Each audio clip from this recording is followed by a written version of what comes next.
All right, here's the final video of air ride on the front of the truck. I didn't do a video earlier because I was trying to kind of get everything right. So I think we got it mostly dialed in, good as it can be.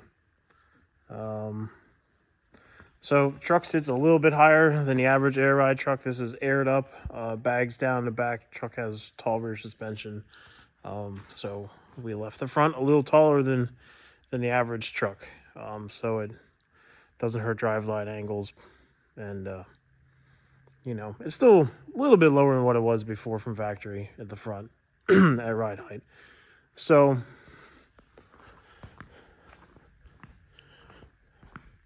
truck sits level. We have leveling valves on both sides. There's a dump valve. There's no overinflate valve. Didn't really see the need for an overinflate when the truck rides plenty high as it is. It's just more stuff to plumb up that you really didn't need because obviously it's not sitting that low. But let me dump the bags and then I'll pop the hood.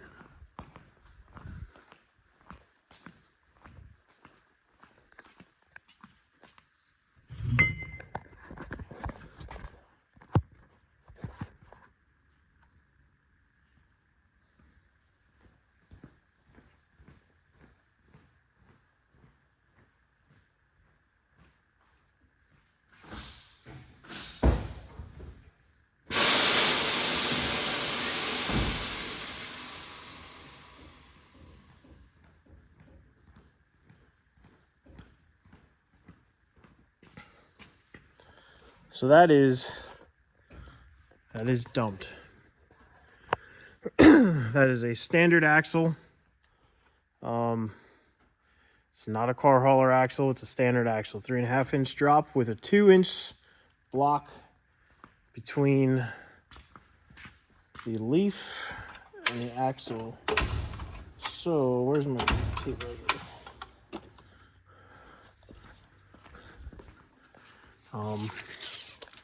Those are 11R 24.5 tires. So it's tall rubber in the front. Is actually low pro tires in the back, low pro 24.5s. So in that situation, you have right under 9 inches. Ride height's probably about 11. Goes down about 2 or 3 inches. So take the blocks out. You can take 2 inches out of that. That brings you down to about 7 inches. Car hauler axle, that takes another 1.5 inches. That puts you down at about 5.5 inches. Put a 20-inch bumper on that. That puts you down about 3.5 inches. So it can keep going. But for my truck, what I do with it, thing pulls a low boy and hauls equipment around. So,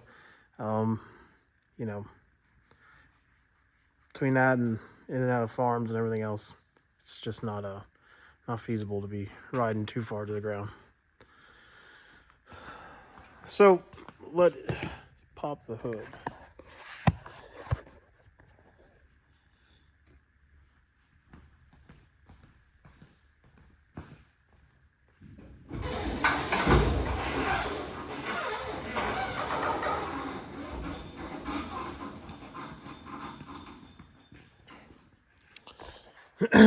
It is easier to open the hood now that it's lower to the ground. That I will say. Truck is very dirty, so please never mind that. It has been raining the past couple days. It's muddy, disgusting outside. I'm not washing the truck just to get it dirty again. So,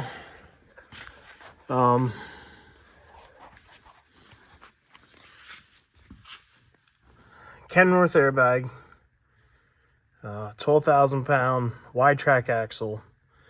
And that was some of my challenges with this one. I'll show you on the other side. But we did move the spring hanger back like everybody is required when you run the 389 spring.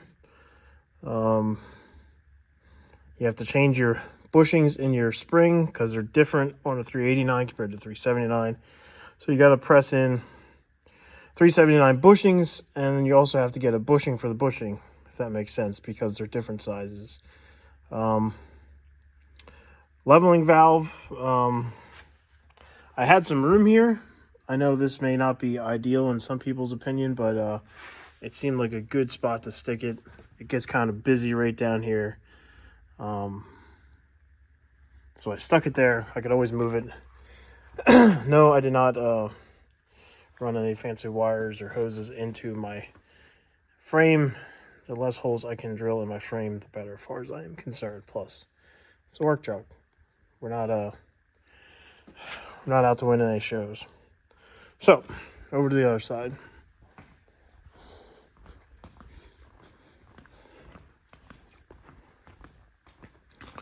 I did just realign the front end. I did it when I first put it on the ground. Kind of everything settled in. It was still off about 1/2 inch, so we redid it the other night. I used tape measures. I put a line right in the center, and you spin the tire and just hold it there. You know, I used a piece of wood, and I actually rested the marker on a piece of wood so it wouldn't move around on me. And straight line, so line to line, tape measure. You know, ideally, if you're gonna do it and go over the road, you should definitely take it to an alignment shop and get a true alignment done on the truck. This is just for now kind of stuff that I am changing some of the rear suspension around as well near future. So I'm not going to take it to the alignment shop until after all that's done, because there's no point in aligning it and then tearing it back apart. So that's important. Get your alignment right. Wide track axle. This was one of the main reasons of doing this, aside from the front end being worn out. I wanted to put a wide track axle in the truck. The truck turns like crap. It's too long. This truck has a Shepherd steering box. A lot of them have a TRW Ross box on them. So that's a little bit different than a lot of 379s. I got the wide track axle. What the heck did it come off? It was like on a 386 or something, or I don't know. It was some setback axle fleet truck kind of thing. It was from a parts yard. Tried to buy a new axle. I couldn't find a new axle to save my life. So, you know, we went that route because I needed to get it done, because I do use the truck. Same leveling valve setup on this side. There's room here. This may not be ideal, but I wanted my shock to be straight. The guy I got it from said that you just push it in, and I really don't want my shock to be on an angle. So for now, that is the way it's going to be, until I decide to do something different there. You have to move your belly strap back, which everybody knows about. You have to do some adjusting to your hood guides, because your hood guides sit on your belly strap, but the hood guide still has to be up there to catch your hood. So if you move it back to the belly strap, it would be all the way back here, but your hood's up here. So you have to move it forward, but leave room for it to, allow everything to operate. Remount the fuel pump. Important thing to me was keeping the steering centered and the steering rod there between your the drag link there. This is the drag link. That steering rod, the original Peterbilt steering rod, was kind of a funky shape, because this had an old axle that had a hoop style on the spindle here. So that wasn't going to work. The next 379 style steering rod was a 15-inch straight one. That was too short. The next step up from that would have been like a 16-inch one off of a 389, which was a little too long. This one is actually a 15.5 inch, which the W900s run. So that is a steering rod from a W900, or, a new one. Got that on. Everything was pretty well working the way it should. except for the steering, it wasn't steering sharp enough. So I put a longer drag link on the thing. The original drag link is 10.5 inches. This one is 12, center to center.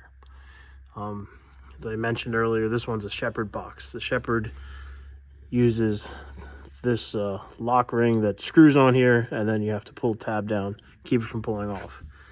The TRW Ross box will slide on and have a bolt that goes through the top. A lot of trucks in this era would run that style box. Some of them had Shepherd boxes. You know, both of them work just the same basically. There was nothing wrong with this box. There's not worn out or anything. So I didn't really, it's not even leaking. So I didn't want to replace it, but I managed to find I think that's for like a newer 389, that drag link. So putting that longer drag link on made a world of difference in the steering. Wide track axle, now it steers super sharp, you know, as sharp as a 270-inch wheelbase truck can. So a few things that a lot of people aren't told about doing this. If you want to put a wide track axle on, you need to change your drag link. Otherwise, it's all for nothing. Your steering rod to work with,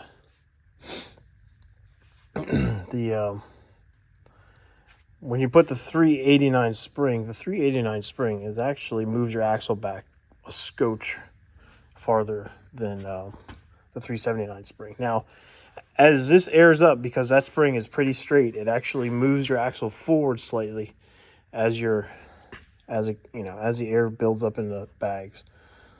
So you have to be mindful of that and make sure you get your steering right. Kept the steering centered. The old rod had old arm had a mark on it too. So I did have to adjust the steering wheel. Once I put the longer drag link on, it was off a little bit. The rest of the steering was in the center, and then that just had to get adjusted. No big deal.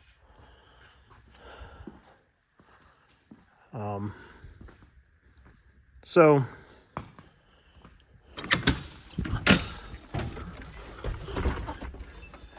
up in the truck, we'll turn some light on in here.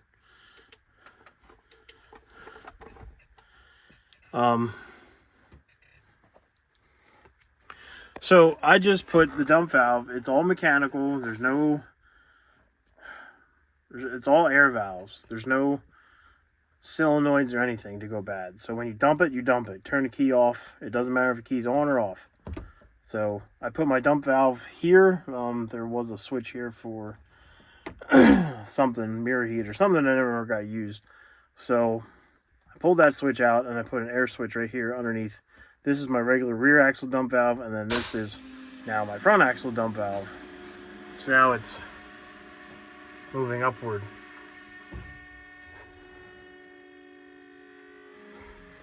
Of course, I'm running low on air pressure, and then when you want to dump it, bam, down it goes.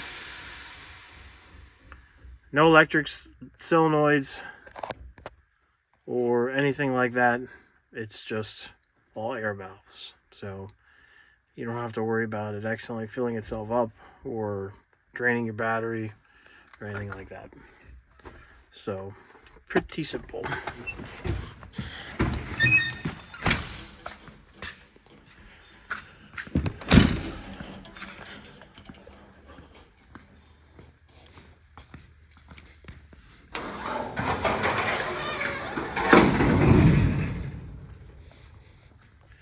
So there it is, dumped down. Yeah, it looks cooler. Was it worth it? I don't know. Having a wide track axle was most of the reason I was bothering with this, because getting in and out of back roads and side roads with a low boy, it's pain getting around. So every little bit you can manage to steer better is worth it. Ride quality, I don't know. I mean, I don't know if anybody else's air ride system would be better. I may be running a little bit more air pressure than I should be with the leveling valves the way I have it set up. On side roads, I wouldn't say it's any better than a factory spring ride truck. I mean, it throws you around just as much as anything else. Out on the open highway, yeah, it definitely cruises along a little bit smoother than what it used to. So, you know, it's kind of one of them things. You do it for looks, you do it for ride quality. You know, if I had to do it over again, I'm not sure I would bother, but I always wanted to try it and see how if it could make the truck ride better, because this truck really doesn't ride that well. So that's it. That's the air ride on the truck. It's pretty well dialed in. It's working correctly. And thanks for watching. Catch you on the next one.